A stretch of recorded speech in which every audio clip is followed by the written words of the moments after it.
Bonjour à tous et à toutes, bienvenue à Histoire de Source, Source Story. Je suis Christine Chevalier-Caron, historienne, et je vais animer cette dimension-là francophone de ce projet qui existe déjà en anglais et que vous connaissez peut-être. Dans le cadre de ce premier épisode-ci, je vais avoir la chance de discuter en fait avec Amadou Ba, un historien qui s'intéresse principalement à l'histoire de l'Afrique, notamment précoloniale, ainsi qu'à l'histoire des communautés noires au Canada. Il a écrit plusieurs livres à ce sujet-là. Mais avant de rentrer dans le vif du sujet et de le rencontrer, quelques petits rappels sur notre série. Donc, notre série existe déjà en anglais pour ceux qui la connaissent. Mais pour ceux qui ne la connaissent pas, je vais vous la détailler un petit peu. D'abord, qu'est-ce que c'est ce projet-là? C'est un projet en histoire canadienne. Mais en fait, on a une vision de l'histoire canadienne qui est peut-être plus large que celle qui est enseignée généralement dans les écoles, notamment secondaires, comme à l'université. D'ailleurs, ce projet-ci, s'il s'adresse à tout le monde, on s'adresse principalement et particulièrement aux enseignants et enseignantes du secondaire de l'ensemble du Canada afin de leur donner des ressources pour pouvoir décloisonner le récit historique et aller au-delà de ce qu'on peut retrouver dans les manuels scolaires. Donc, lors de nos rencontres, on vient à la rencontre d'historiens, d'historiennes, sociologues, anthropologues, archivistes, militants, artistes, etc. En fait, des gens qui participent à la diffusion et à la production des savoirs et connaissances historiques, notamment sur l'histoire canadienne, voire les histoires canadiennes. Donc, lors de ces événements-là, on demande à nos interlocuteurs, donc à nos invités, de nous présenter une source ou encore un livre. On lui demande de nous présenter donc la source. Quelle est-elle? Pourquoi est-elle importante? Sa portée? Et ensuite de ça, dans quelle histoire elle s'inscrit? Et tout ça pour nous mener à la troisième question, qui est comment peut-elle ébranler le récit historique dominant, notamment celui qu'on enseigne, comme je vous disais, dans les écoles au niveau secondaire, entre autres. Donc, c'est ce que vous allez découvrir aujourd'hui, donc à travers ma rencontre avec Amadou Ba. Donc, n'hésitez vraiment pas à liker cette vidéo-ci, à suivre notre chaîne sur YouTube, à commenter. Ça va me faire un plaisir de vous répondre. Et aussi, allez nous suivre sur les différents réseaux sociaux. On est sur Twitter, sur Facebook, sur Pinterest et sur Instagram. Ne surtout pas hésiter à aller nous suivre et à y partager nos différentes publications, que ce soit cette vidéo-ci ou ceux qui ont été précédemment enregistrés, que vous pouvez trouver sur YouTube ainsi que sur notre site Web. On vous invite aussi fortement à aller visiter notre site Web pour plusieurs raisons, mais notamment parce qu'il a des idées de projets et des ressources aussi, surtout pour les enseignants, enseignantes, élèves, afin de pouvoir utiliser le matériel qu'on produit ainsi que les sources qu'on présente, en fait, que nos invités présentent, afin de monter des projets qui vont au-delà, comme je vous disais, des programmes scolaires ou encore des manuels. Mais en même temps, ça s'adresse à tout le monde, peu importe le niveau, que ce soit au secondaire, au collège, à l'université ou simplement par curiosité. Aussi, nos vidéos sont sous-titrées en anglais et en français. Donc, ça peut être intéressant aussi pour ceux et celles qui veulent être accompagnés de sous-titres. Donc, on vous invite vraiment à partager et surtout, je vous remercie d'être avec nous donc sur cette rencontre par Zoom. Donc, maintenant, revenons à Amadou Ba. Donc, aujourd'hui, je vais m'entretenir avec Amadou Ba. Il est historien, donc il a été formé en France. Il est allé en France après avoir fait des études en enseignement à Dakar. Donc, il est originaire du Sénégal. Il a étudié donc au Sénégal et ensuite à Paris. Et au terme de ses études, il est venu s'installer au Canada et il enseigne. Il est professeur à l'Université Laurentienne à Sudbury, en Ontario. Donc, depuis qu'il est au Canada, ses recherches, comme il va l'évoquer lui-même, se concentrent surtout sur les communautés noires au Canada dans l'objectif de restituer leur histoire, leur rapport à l'histoire canadienne, en fait, pas juste à l'histoire canadienne, mais à la société canadienne, et aussi démontrer que c'est une histoire de longue date, hein. Ça fait des siècles, donc depuis aussi longtemps qu'il y a eu des Européens qui sont venus coloniser le Canada. Il y a eu des Noirs qui sont sur le territoire d'abord, malheureusement et tristement, à titre d'esclaves. Donc, avant de venir s'installer au Canada, il a publié quelques livres, notamment sur les empires, les sociétés et les royaumes africains précoloniaux. Donc, ça, ça permet vraiment d'ouvrir un champ historiographique qui est malheureusement beaucoup mis de côté ou est très peu enseigné dans les universités canadiennes et québécoises. Et donc, ensuite, quand il est venu s'installer au Canada, il a entrepris une énorme recherche qui a mené à la publication d'un imposant et important livre. C'est un incontournable pour plein de raisons. D'abord parce qu'il défriche des champs historiographiques très peu exploités jusqu'à maintenant, qu'il restitue la place des Noirs dans l'histoire canadienne et aussi puisque c'est un livre qui a été publié en français et en ce qui concerne l'histoire des Noirs au Canada, malheureusement, il y a eu davantage de publications en anglais et très peu en français. Donc, ça permet non seulement de faire émerger un champ historiographique, mais aussi de le faire dans la langue française. Donc, le livre, après plusieurs années d'études, il a publié l'histoire oubliée de la contribution des esclaves et des soldats noirs à l'éducation du Canada de 1604 à 1945. Donc, c'est vraiment imposant.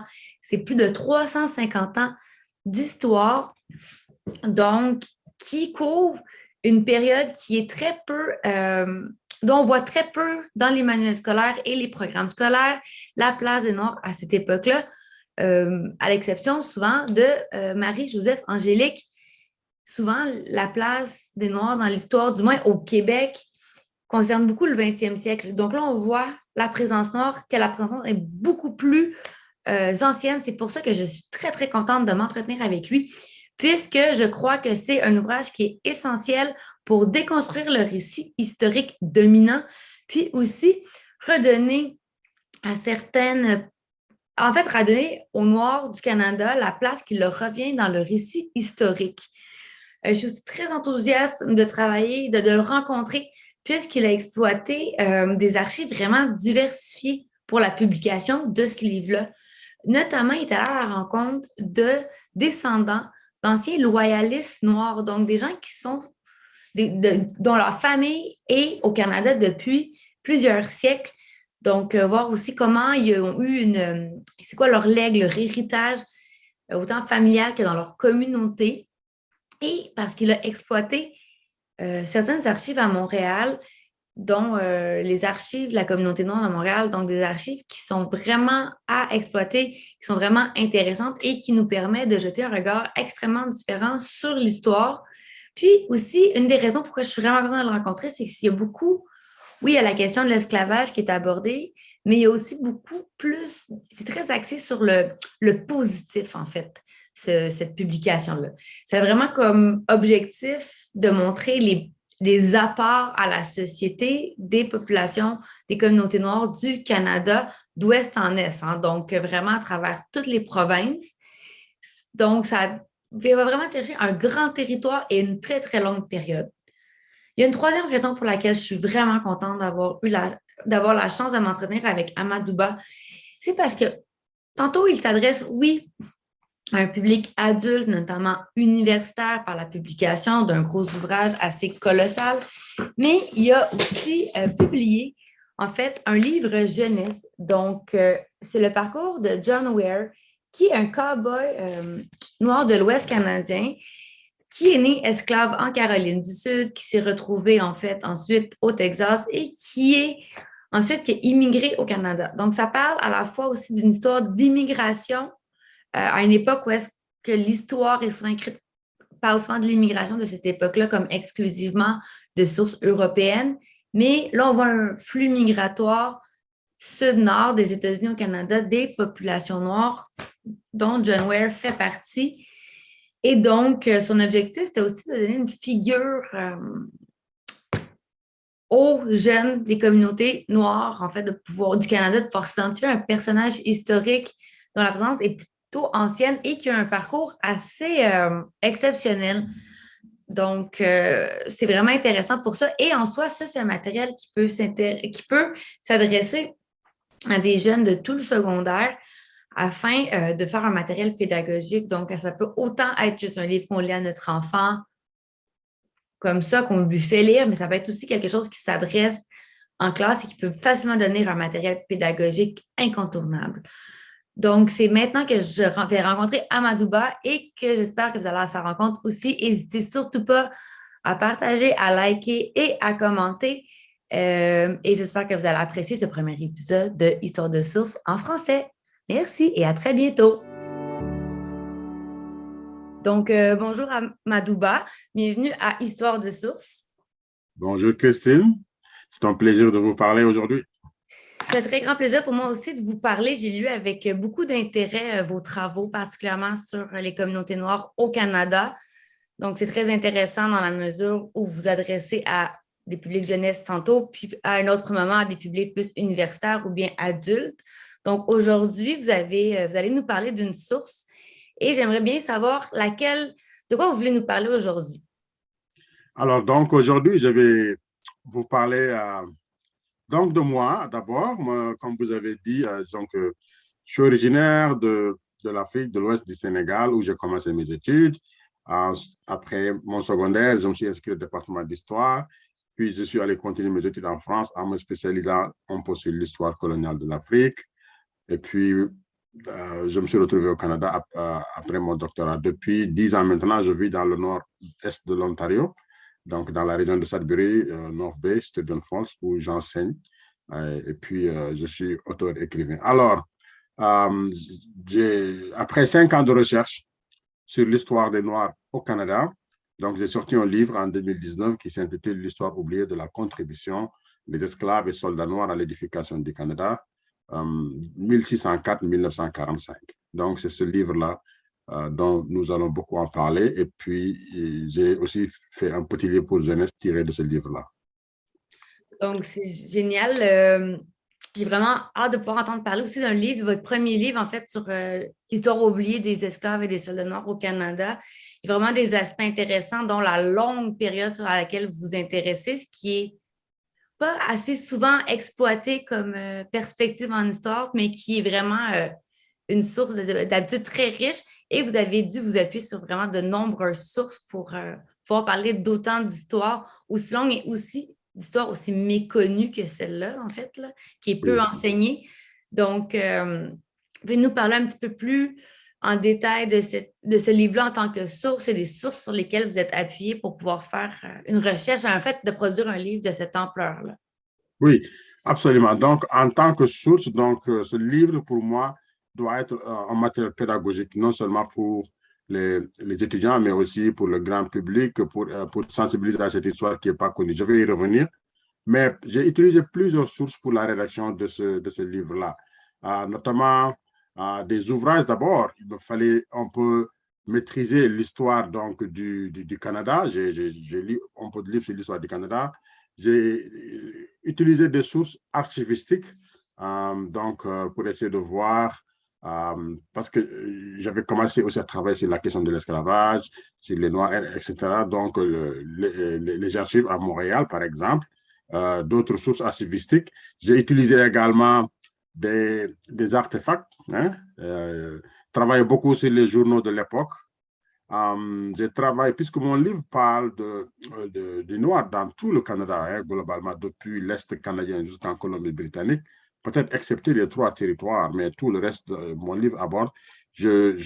Donc, j'ai lu des livres en français, en anglais. J'ai travaillé aussi avec des gens qui vivent, par exemple, en Nouvelle-Écosse, au Nouveau-Brunswick, mais aussi comment on appelle ça, en Colombie-Britannique. Parce que comme je n'ai pas pu me déplacer sur le terrain pour faire des enquêtes de terrain, des entrevues des descendants, par exemple, quand je parle des loyalistes, quand je parle de l'engagement des Noirs dans les guerres canadiennes, quand je parle d'un certain nombre de questions, quand je traite les grandes figures historiques, des personnalités comme Viola Desmond, quand je parle de... Donc, il y a de leur descendance où j'ai besoin au moins de questionner. Donc, je travaille avec des gens. À part ça aussi, je travaille beaucoup avec des articles, des choses qu'on peut retrouver facilement sur Internet. Donc, énormément de sources que j'ai compilées. À cela, donc, s'ajoutent donc des livres globalement sur l'histoire des Noirs, sur la colonisation, l'Empire britannique, l'histoire du Canada, la Nouvelle-France, l'Amérique du Nord britannique, l'Afrique. Énormément de sources qui m'ont permis d'arriver donc à ce résultat final-là, qui est l'histoire des Noirs au Canada sur une période de 400 ans. Puis, par simple curiosité, est-ce que vous avez eu, parce qu'il y a une dimension qui n'est pas juste sur les soldats, mais il y a les loyalistes, donc, dont l'histoire est vraiment restituée au Canada, puisqu'on en parle peu. Et en fait, de parler d'eux permet de voir la présence qui est vraiment plus ancienne que certaines personnes pensent des communautés noires au Canada. Est-ce qu'il y a des informations dans les, par exemple, dans les archives de l'armée où c'est vraiment quelque chose qui est peu visible, puisque c'est des soldats ou sont visibles ou invisibles peu visible? Oui, il y a des informations. Il y a des informations dans les archives de l'armée, mais aussi dans d'autres archives. Mais également à travers, moi, j'ai juste dans un de mes cours, un étudiant qui est un descendant de loyalistes, par exemple, à qui j'ai beaucoup jasé, qui me donnait des informations. Euh, mais dans les livres également, en anglais, par exemple, je crois qu'il y a, au moins, j'ai lu quelques 6 à 7 livres qui parlent uniquement des loyalistes. Depuis la guerre d'indépendance, qui sont-ils, comment ils sont venus, où ils se sont installés, les descendants de l'Ouest, parmi aussi les grandes figures de la communauté afro-canadienne. Il y en a qui sont des descendants directs des loyalistes, par exemple, de William Hall ou d'autres personnalités, de Pierpoint. Vraiment, nous avons des sources, mais ce que j'avais remarqué, j'avais un peu de mal au début parce que je trouvais qu'il y avait plus de livres en anglais qu'en français sur ces questions-là. Mais comme je lisais aussi en anglais, je comprenais ce qu'on disait là-dedans et tout ça. Ça m'a beaucoup aidé. Et finalement, avec cette diversité de sources, à la fois des livres, des archives, des artefacts, comme j'ai dit, des journaux de l'époque, des entrevues de terrain, des sites, des articles également. Donc, tout cela réuni, finalement, j'ai pu ressortir cette histoire-là de Noirs de 400 ans. Ouais. C'est vraiment des sources qui sont très diversifiées, là, qui vont vraiment. C'est ce qui est intéressant aussi, qui me permet aussi de voir les points de vue de tous les acteurs et actrices sociaux, autant les journaux que des descendants. Ça ferait vraiment un portrait qui est intéressant. Puis ce qui manque des fois aussi en histoire, c'est qu'on a juste les archives qui vont être parfois Oui. du colonisateur, de l'oppresseur. Ça va être une catégorie de gens seulement qui vont être mis de l'avant. Puis de quelle grande histoire, en fait, ça fait partie? Dans quelle peut-être historiographie vous inscrivez votre livre, qui est peut-être en fait dans plusieurs historiographies? Qu'est-ce que ça nous Oui, apprend sur l'histoire? oui, ça c'est aussi une très bonne question parce que ce livre-là, quand je l'ai écrit, moi je le voyais dans plusieurs histoires, notamment, je dis d'abord avant tout que ça c'est l'histoire du Canada. Hein, le livre que j'ai sorti sur l'histoire oubliée de la contribution des esclaves à l'édification du Canada, c'est un livre où, depuis que j'ai commencé mes recherches, en fait, je n'ai pas vu un livre qui l'aborde sous l'angle à laquelle je l'ai abordé. C'est vrai qu'il y a eu quelques livres en anglais, notamment qui sont écrits sur le noir, quelques livres sur l'esclavage, hein, notamment Trudel en a parlé. J'ai lu, si je parle des Québécois qui ont écrit, Daniel Gay, quelques livres. Mais moi, dans la globalité que je prends, d'abord, c'est un livre qui est un livre sur l'histoire du Canada. Donc, c'est un livre qui me permet avant tout, moi, en tant qu'historien, en tant que quelqu'un qui s'est réorienté un peu sur l'empire colonial britannique, parce que je travaillais jusque-là sur l'empire colonial français, la colonisation en Afrique. Mais depuis que je suis arrivé au Canada, j'ai essayé de comprendre un peu ce qu'était l'empire colonial britannique et l'histoire du Canada. Donc, c'est un livre qui s'inscrit dans les livres qui parlent de l'histoire du Canada. Ça, c'est la première chose. La deuxième chose aussi, c'est un livre qui parle un peu de l'histoire des minorités, mais pas n'importe quelle minorité. Parce qu'ici au Canada, nous avons une minorité récentes qui sont arrivées quand même s'ils sont un peu nombreuses, il n'y a pas longtemps. Mais je veux parler des minorités qui, on peut dire, au moins, elles ont 400 ans d'histoire dans ce pays-là. Et si on veut dire donc quelles sont les minorités qui ont 400 ans d'histoire et plus, on va parler aux autochtones, hein, les autochtones, les métis, donc toutes ces peuples-là, donc tout ça. Ensuite, on va parler des explorateurs français qui sont venus, la création de la Nouvelle-France et tout. On va parler ensuite des Noirs, bien sûr, puisqu'il y avait l'esclavage depuis la Nouvelle-France. Avant même que les Britanniques, les Anglais ne reprennent la Nouvelle-France, il y avait déjà des Noirs ici. en tant qu'esclaves. Et puis, on va parler des Britanniques. Donc, on a les autochtones, les Français, les Noirs et les Britanniques. Ce sont les quatre qui ont au minimum 400 ans d'histoire dans ce pays-là. Mais parmi ces quatre, quand je regarde ce qu'on enseigne dans l'histoire officielle canadienne, quand je regarde les curriculums à l'école, quand je regarde les programmes scolaires, les cours à l'université, je ne vois pas la présence de cette histoire des Noirs au Canada. Et voilà, et donc ça, je me suis dit, ça c'est une histoire des minorités qu'il est bien de mettre à la disposition de l'opinion publique, mais aussi comme ressource, comme matériel pédagogique pour ceux qui aimeraient connaître cette histoire-là. C'est aussi une histoire sociale, tout simplement, parce qu'elle nous permet de comprendre la société canadienne, la société de la Nouvelle-France, la société québécoise de l'époque. C'est aussi une histoire de migration. Aujourd'hui, nous sommes dans un contexte où il y a des migrations, c'est des guerres, les gens migrent, vont partout. Mais aussi, c'était la même chose à l'époque.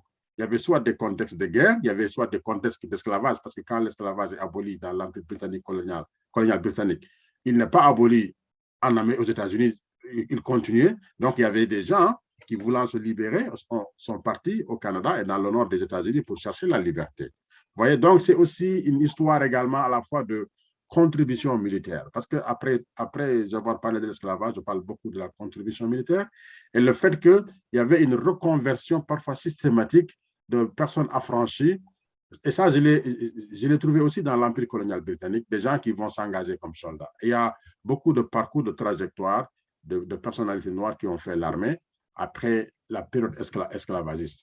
Donc, c'est énormément d'histoire. C'est aussi une histoire politique. Hein?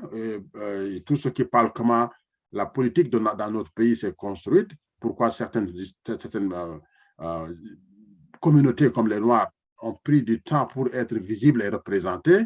À la fois aussi, c'est une histoire culturelle. Hein? Dans cette culture canadienne diverse aussi, quelle est la place des Noirs, etc. Donc, ça touche un peu à tout, mais véritablement, c'est un livre qui rentre dans le contexte global de l'histoire du Canada pour qu'elle vienne rejoindre les quatre communautés les plus connues et les plus enseignées dans l'histoire du Canada sur une période de 400 ans. Il y a vraiment plein de choses intéressantes sur lesquelles je pousserais plus loin dans ce que vous avez dit parce que c'était quand même si c'est court, c'est riche comme propos. Il y a tellement de choses à aborder. Puis on parlait, par exemple, vous parliez des curriculums à l'école. On peut aller du secondaire à l'université. Par exemple, qui ne va pas enseigner l'histoire des populations noires ni au Québec, ni au Canada, ou d'une façon comme c'était très, très, très récent alors que ça fait 400 ans. Puis si je peux rebondir un peu là-dessus, sur 2 points. D'abord, ce qui peut être intéressant avec votre livre, vu que ça va être l'histoire à la fois culturelle, politique, l'histoire canadienne, parce que c'est l'histoire du Canada en soi aussi, comme vous dites, c'est qu'il n'y a pas d'excuse des professeurs, par exemple à l'université, de ne pas l'utiliser parce que peu importe le champ historiographique dans lequel ils s'inscrivent, si ça touche le Canada, votre livre va avoir une partie de contribution pour aller plus loin. Donc, ça fait vraiment, ça permet d'être comme un peu dans toutes les petites, de s'incruster un peu partout de cette façon-là. Il y a ça qui est très intéressant, puis anecdotique là, totalement, mais quand même, je pense que c'est important. J'ai travaillé, par exemple, sur le Comité des femmes noires de Montréal qui a été créé en 1902, il y a quelques années. Puis souvent, je parlais avec des gens, là, des universitaires, pas des gens qui avaient fait des cours d'histoire à l'université. Je leur disais que je travaillais sur ce groupe de femmes-là. Donc, quand une communauté est organisée, c'est la preuve qu'il y a assez de gens pour que ce soit significatif, qu'il y ait une présence assez ancienne aussi. Puis généralement, on me disait, mais comment tu fais pour travailler sur des femmes noires au tournant du siècle? Il n'y en avait pas, ils sont arrivés dans les années 1950, après la Deuxième Guerre mondiale. Donc, quelle erreur! Une énorme erreur. Puis c'est une erreur c'est le système d'éducation qui est responsable notamment de cette erreur-là. Donc, est-ce que vous pensez que votre livre va permettre... Oui, absolument. Je le dis et je vous ai interpellé en disant quelle erreur, parce que tout simplement, depuis que j'ai commencé mes recherches, une des questions qui me revient le plus, c'est est-ce que dans cette histoire des Noirs au Canada que vous racontez, y avait-il des femmes? Quelle était leur place? Et je l'ai entendu une fois, 2 fois, 3 fois, que j'ai dit, OK, oui, il y avait des femmes. Et de plus en plus, j'ai poussé mes recherches. Ça fait maintenant 2 ans que je fais beaucoup de recherches sur les grandes figures canadiennes d'ascendance africaine, mais les grandes dames.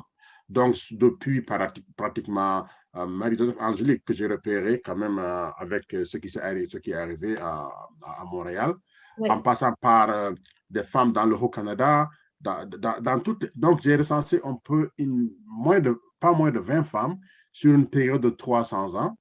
Et je continue à faire des recherches là-dessus, et dans le but de publier aussi un livre sur l'histoire des femmes afro-canadiennes. Parce que, comme vous l'avez dit, déjà que l'histoire des Noirs est pratiquement discriminée, c'est pas connu. Elle a encore l'histoire des femmes noires. Dans l'histoire des Noirs, elle est encore beaucoup moins connue. Et pourtant, elle est là. Il y a des grandes figures, notamment si je prends la période esclavagiste qui se sont démarquées, non seulement en Nouvelle-France, mais ailleurs. Si je prends la période post-esclavagiste, du temps de la lutte pour les droits, pour la liberté, le fait d'aller amener des esclaves, il y en a qui se sont démarqués, qui sont connus. Si je prends, par exemple, la période post-confédération, la contribution, la construction, il y a encore des femmes que je peux voir. Si je prends le contexte de la fin de la Première et la Deuxième Guerre mondiale, dans le mouvement de libération de la femme, on va vers les indépendances, donc tout ça, et il y a encore des femmes canadiennes, noires, qui se sont illustrées. Donc finalement, à toutes les périodes de l'histoire, je les vois, mais on n'en parle pas. Donc ce serait Effectivement. bien d'en parler. Mais Oui. c'est déjà une bonne chose que vous avez commencé par l'histoire que vous avez faite parce que c'est une brique déjà à la fois de l'édifice pour pouvoir Mm. restituer la place des personnes et des communautés noires canadiennes dans l'histoire du Canada. En fait, de faire, pas juste d'en parler comme une minorité, comme vous dites, mais d'en faire, de leur redonner leur place comme en tant qu'histoire canadienne, simplement. Puis, j'en profite aussi pour peut-être, avant de passer à la troisième question, faire aussi un lien avec votre livre que vous avez récemment publié sur, on parlait des cursus scolaires pour les élèves, aussi de choses peu connues en tant qu'histoire des Noirs, mais la question de John Ware, le cowboy, est aussi très intéressante pour participer à ce processus-là. Qu'est-ce qui vous a Absolument. amené en fait à faire tout ça? Puis qu'est-ce que vous pouvez nous dire sur ce livre-là, cette publication-là? Oui, donc John Wayne, vraiment, ça fait partie des personnalités noires au Canada qui m'ont vraiment marqué. Moi-même, je l'ai découvert en lisant, je pense que j'ai le livre ici encore devant moi. C'est un petit livre en anglais qui s'intitulait Blacks in Deep Snow, Black Pioneers in Canada. Donc, le premier noir qui a été écrit par un certain Colin Thompson à la fin des années 1970 et qui écrivait beaucoup un peu sur l'histoire des Noirs. Notamment, il a parlé des Noirs en Alberta. Et c'est la première fois que j'ai vu mention d'un monsieur qui était un cowboy. Parce que moi, le métier de cowboy, je le voyais beaucoup plus canadien d'origine européenne, etc. Et puis, tu vois, le Far West et tout ça, la culture. Et je continue à faire des recherches. Finalement, j'ai vu encore d'autres livres sur John Ware et de petits documentaires sur lui. Donc, j'ai essayé de creuser qui était lui, où est-ce qu'il est né, qu'est-ce qu'il a amené au Canada, etc. Finalement, j'ai découvert qu'il est né d'abord dans une période où il y avait encore l'esclavage aux États-Unis, puisqu'il est né vers 1845, en Caroline du Sud. L'esclavage battait son plein, même si c'était fini au Canada, et c'était encore aux États-Unis. Et il a vécu pendant 20 ans en tant qu'esclave. Et à la fin de la guerre civile américaine, en 1865, il va partir au Texas. Donc, dans le but de trouver du travail, de vivre, et de tout ça. Il avait 20 ans maintenant. Et quand il arrive au Texas, il va avoir un des métiers qu'il a, c'est d'être berger, de s'occuper du bétail, de choses comme ça. Et progressivement, il va apprendre aussi à être cowboy. Et voilà, et il est resté là longtemps quand même, parce qu'il est resté au Texas pendant 17 ans. Et un jour, donc, il y a un monsieur qui est venu du Canada, mais d'origine britannique, qui s'appelle Tom Lynch. Alors, nous sommes donc dans les années 1880. Vous savez, la course vers les prairies canadiennes, l'occupation des terres, l'élevage et tout. Donc, Tom Lynch était parti pour acheter au moins 3000 têtes de bétail. Et il a recruté beaucoup de bouviers, d'éleveurs qui vont suivre les bétails pour les amener dans les prairies canadiennes. Donc, John Ware faisait partie de ces gens qu'on a recrutés. Donc, ils ont quitté le Texas, ils sont passés par le Montana, ils ont marché pendant plus d'1 mois, je crois, et ils sont arrivés en Alberta. Et arrivé en Alberta, donc, John Ware, c'est là où il va aussi sortir un peu ses talents de cowboy, parce que lui, ce qui fait sa particularité, c'est qu'il est bon physiquement, il est vraiment fort, il avait une force physique, et il était un des rares qui est capable quand même de dompter un cheval. Vous voyez, les chevaux là, à un moment, il faut quelqu'un de courageux pour monter, et tout ça. Et lui, il jouait vraiment ce rôle-là. Il était un bon cowboy. Et il était très connu. Et l'autre chose qui a aussi fait en sorte que John Ware est devenu icône, c'est qu'il avait vraiment un amour pour le Canada. Et quand il y a eu la révolte de 1885 contre les nations métisses et tout, l'armée fédérale a mis en place des forces, des milices Et il est recruté, il a fait un peu cette guerre-là. Après, il a créé sa propre entreprise, il est devenu, donc il est vraiment devenu une figure, une icône dans la région. D'ailleurs, c'était un des rares qui a réussi comme ça à cette époque-là. Et j'ai trouvé dans son parcours plusieurs choses, notamment des leçons de la vie aussi, des leçons de résilience, comment on peut passer de l'esclavage à arriver à ce niveau, des leçons aussi sur la diversité, sur l'inclusion, sur la tolérance, Oui. sur le rapprochement entre les peuples. Donc, un certain nombre de choses que je pouvais non seulement donner pour les adultes, mais surtout pour les enfants. Et donc, j'ai décidé d'écrire pour les enfants parce qu'à chaque fois, quand j'ai sorti mon premier livre, on m'a invité dans les écoles, je lisais certaines parties de mes livres, mais l'histoire de John Ware suscitait beaucoup de réactions. Donc, j'ai senti une demande de la part des plus jeunes. Donc, j'ai dit, OK, je vais trouver des gens qui vont illustrer le livre, je vais le faire adapter au niveau des jeunes. Et puis, ça va être une première publication, même si ce n'est pas une publication parfaite à 100%, ben, ça va être un début, parce que je ne veux pas seulement écrire cette histoire-là pour les plus grands, alors que ce sont d'abord les jeunes qu'on doit donner cette histoire, qu'ils comprennent, et puis ils vont grandir avec ça. Ça va être beaucoup plus facile aussi dans le cadre de la création d'une société diversifiée, ouverte et multiculturelle. Parce que moi, je crois toujours à ça. Quand on veut changer une société, quand on veut amener une société de l'avant, on mise sur la jeunesse, on mise sur les plus jeunes. Et C'est donner eux, des modèles l'investissement le plus sûr, ce sont les jeunes. Donc, c'est pour cela que j'ai écrit sur John Ware. qui Donc, ont ce accès à livre, des figures dans leur livre. Donc, un voilà. excellent livre. Oui, on le montre en même Absolument. temps. Voilà, vous l'avez aussi. Que je conseille, que moi-même, je vais faire lire à des jeunes et que aussi, une autre chose qui est intéressante, tantôt, vous avez parlé d'histoire de l'immigration, que de faire, dans vos livres, vous faites participer à l'histoire de l'immigration. Bien, celui-là en participe, notamment puisque quand on s'intéresse aux migrations à cette époque-là, il y a un peu d'immigration asiatique par rapport à la côte ouest, mais sinon, c'est les lois sur l'immigration européenne. C'est est-ce qu'on accepte des gens d'Europe de l'Est? Est-ce que non? Qui on accepte? Mais les débats, J'en parle, ouais. juste l'Europe, on ne pense pas au fait qu'il y a des migrations nord-sud déjà, sauf que le nord-sud est des États-Unis au Canada. Donc, ça vient aussi chambouler l'historiographie. Même ce livre pour enfants-là, il participe. Absolument, absolument. Je suis d'accord avec vous. Donc, pour cette histoire de Noir, il y a plusieurs vagues de migration. Donc, d'abord, c'est une communauté très diverse. Pratiquement, c'est vrai qu'au tout début, ben, on a pris des esclaves peut-être à partir d'Afrique, à travers les Antilles ou les Amériques, mais la provenance est soit les États-Unis, les Caraïbes, ou voilà, mais avec une diversité énorme et sur une très longue période. Donc, on voit ça dans toutes les régions canadiennes. Ils sont là, mais surtout parfois arrivés aussi comme loyalistes, arrivés comme des gens, des chercheurs de liberté, arrivés parce que nous voulons nous engager dans les armées canadiennes pour faire la guerre contre les États-Unis ou pour faire la guerre à l'extérieur du Canada, arrivés aussi comme domestiques pour travailler après la Deuxième Guerre mondiale. Donc, on a toute la politique d'immigration du Canada envers les Caraïbes pour amener des travailleurs, notamment des Haïtiens, des gars de la Trinidad et tout ça, mais aussi arrivé beaucoup plus récemment avec l'ouverture comme étudiants, comme médecins, comme professeurs, comme des gens qui vont faire un projet d'immigration. Donc, ça, c'est la dernière vague. C'est comme nous, quoi. Moi, je suis arrivé par la France à travers le certificat de sélection du Québec. Comme immigrant, je suis arrivé au Canada par ce canal-là. Vous voyez, donc, c'est toute une longue histoire de migration très diverse. Les raisons sont diverses, les vagues, les arrivées, etc. Donc, c'est vraiment l'histoire des Noirs au Canada. Il y a énormément de choses à écrire, à dire. Et ce n'est pas encore très, très connu, mais je pense que c'est un terrain très fertile où il faut beaucoup investir et écrire. Peut-être aussi, Particulièrement en voilà. français. Particulièrement en Surtout en français. français, oui, oui, particulièrement en français pour notre communauté.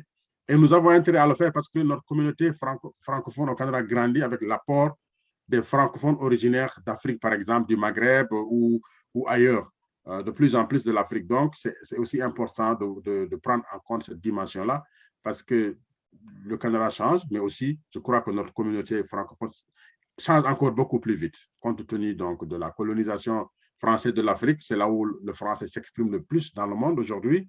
Et quand on veut amener une immigration francophone donc, vous voyez, il y a beaucoup d'Africains qui arrivent.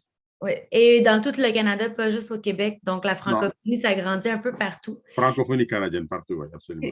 vous y avez déjà un peu répondu, mais on y a parlé de par petites bribes depuis le début de la conversation, mais je vous reviendrai sur un peu comme une espèce de finalité de comment ça peut ébranler l'histoire canadienne, vos publications, en fait. Comment ça peut, ouais, c'est ça, comment ça peut ébranler, remettre en question, ouvrir des nouvelles voies.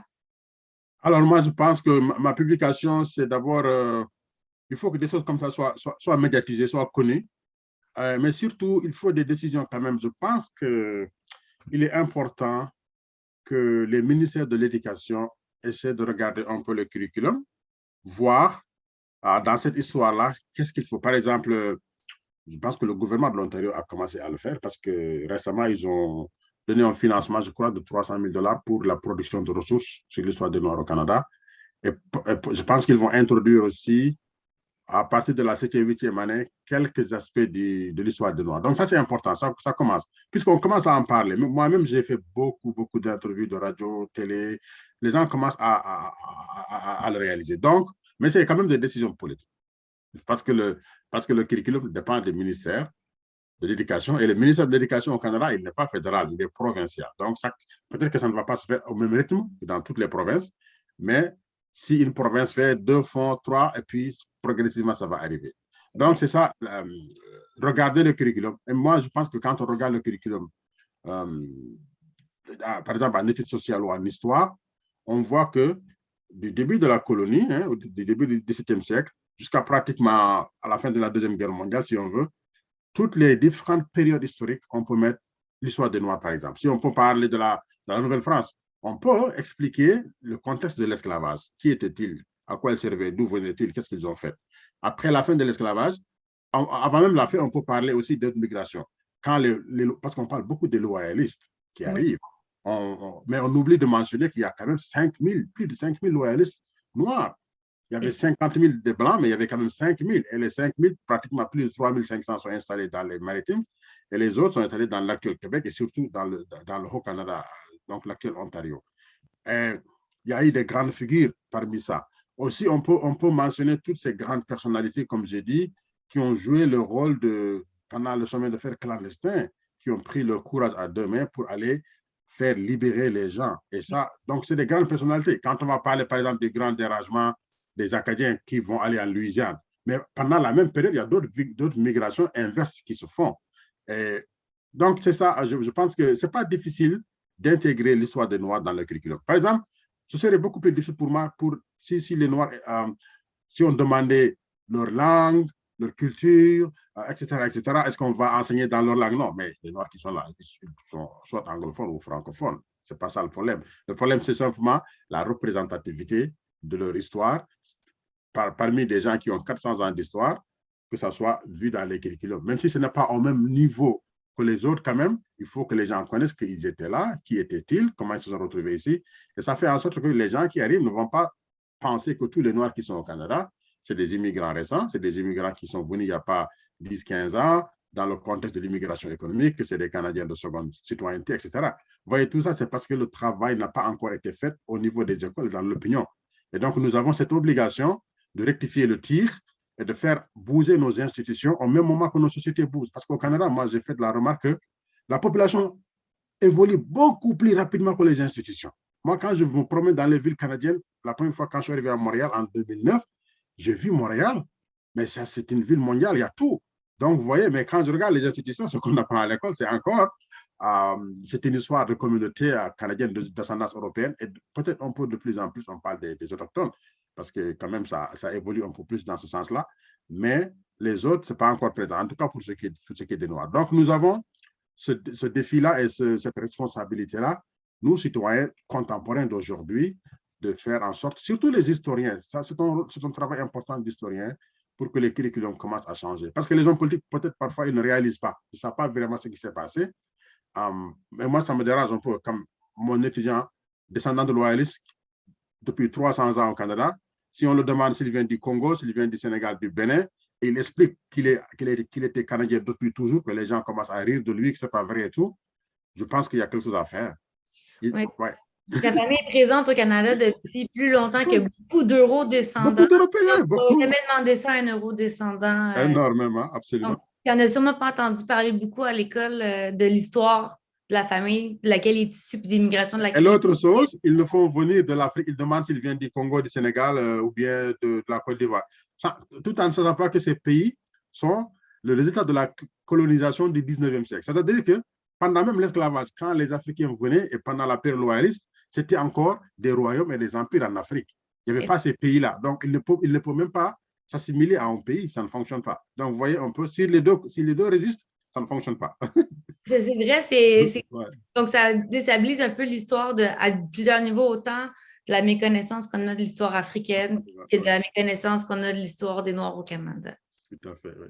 C'est génial, mais merci beaucoup pour cette belle discussion. Est-ce que vous Merci. avez d'autres choses à dire par rapport à ces publications-là, aux archives? Oui, oui, donc moi, ce que je voulais dire, c'est moi, donc, en tant qu'historien canadien aussi, je suis canadien, je suis dans mon pays, j'aime bien ce que je fais au Canada, mais je me sens vraiment aussi utile de faire le lien entre ma terre d'origine et ma terre d'accueil. Hein, vous voyez, donc moi, je suis originaire de l'Afrique. Je vois qu'il y a un manque de connaissances quand même sur l'histoire de l'Afrique, notamment précoloniale, etc. Donc, je travaille beaucoup sur l'histoire de l'Afrique et l'histoire du Canada en même temps. Et je fais la promotion. Hein. D'ailleurs, on a mis en place la maison d'édition, les éditions AB. On publie des livres pour les adultes, pour les jeunes, des livres pour enfants, dans le but également, comme j'ai dit, d'apporter un peu de matériel pédagogique. Et puis, moi, ce qui me plaît, c'est qu'il y a la demande au Canada. Moi, par exemple, il n'y a pas un mois, le mois de février, c'est pratiquement tous les jours. Le mois de mars, j'ai beaucoup de jours. On me sollicite pour faire des lectures, soit sur l'Afrique, soit sur énormément, parce qu'on en a besoin. Les gens veulent, mais on va trouver qui? On va chercher qui? C'est comme si moi, je réalise qu'il n'y en a pas beaucoup. Et on me sollicite. Donc, vous voyez, donc ça montre que notre pays demande, notre pays en a besoin, notre société en a besoin. Il faut répondre à ce besoin-là. Et c'est important, mais aussi, je pense que nous sommes un pays de diversité, de multiculturalisme, et ce sont toutes ces diversités-là qui font la force de notre nation. Et si ces minorités qui ont des histoires également, il faut les écrire, il faut les faire connaître pour que ça renforce notre cohésion sociale, ça renforce notre inclusivité et ça va encore faire de notre pays un pays encore beaucoup meilleur qu'il est jusqu'à date. Je suis totalement d'accord avec vous, puis c'est pour ça que c'est vraiment important de diffuser beaucoup, en fait, vos écrits, puisque c'est dans les rares en français, puis que ça peut être vraiment utile pour tous les professeurs, parce que si on met ça, si on met ça dans nos cours au secondaire ou à l'université ou au cégep, Ouais. il y a aucun, c'est sûr qu'il va y avoir un résultat positif. Ça va peut-être pas accrocher tout le monde, mais sûr que ça va accrocher, ça va vraiment faire un boule de neige, puis on va en sortir tous gagnants. Autant Un de mes livres qui marche fort, par exemple, c'est L'Afrique des grands empires. Je raconte l'histoire de l'Afrique du 7e au 17e siècle sur une période donc de 1000 ans. Donc, vraiment une période où on ne parle pas encore de la colonisation. Donc, c'était quoi les institutions politiques, économiques, sociales et culturelles de l'Afrique. Donc, sur une période de 1000 ans. C'est un livre que les gens utilisent beaucoup, L'Afrique des grands empires. Donc, ça également, c'est un travail très, très sollicité, très demandé ici. Je parle beaucoup de grands empires africains et de leurs économies, leur politique, leur culture, et de grandes personnalités également. Sur Donc, il est l'Afrique. disponible, je présume, sur le Ouais, site. il est sur Amazon, il est sur les éditions AB, édition avec S, AB, donc non, .com, édition AB.com, donc ou sur Amazon, ou bien en contactant l'auteur. So, je peux Mais peut-être mettre ça sur le chat pour que tu puisses juste édition AB.com, c'est édition AB, voilà, plus facile. Donc, j'ai parfait. choisi un nom comme ça, plus facile, AB comme Al-Keboulan, qui signifie l'Afrique, en fait, le nom des ancêtres africains, parce que l'Afrique, ce n'est pas un nom africain à la base. L'Afrique a été donnée aux Africains par les Romains, du temps de la conquête romaine, repris par les Arabo-musulmans pendant l'expansion musulmane. Mais les Africains eux-mêmes, pour désigner le continent africain pendant l'Antiquité, ont des noms qu'ils utilisaient, c'était Al-Keboulan. Donc, déjà Donc, là, juste ce petit propos-là fait que ça déconstruit complètement l'idée qu'on peut faire. donc voilà, j'ai choisi édition AB, Al-Keboulan, pour faire le lien avec l'origine antique. de C'est une l'Afrique. très bonne chose. Donc, j'ai invité les gens, en fait, à aller consulter le site et les livres, en fait, qui se trouvent sur le site, puisque Absolument. ça peut vraiment nous éduquer sur l'histoire des Noirs ici comme en Afrique, particulièrement pour l'époque précoloniale qui est complètement évacuée de nos manuels d'histoire. Absolument. Absolument. Ouais.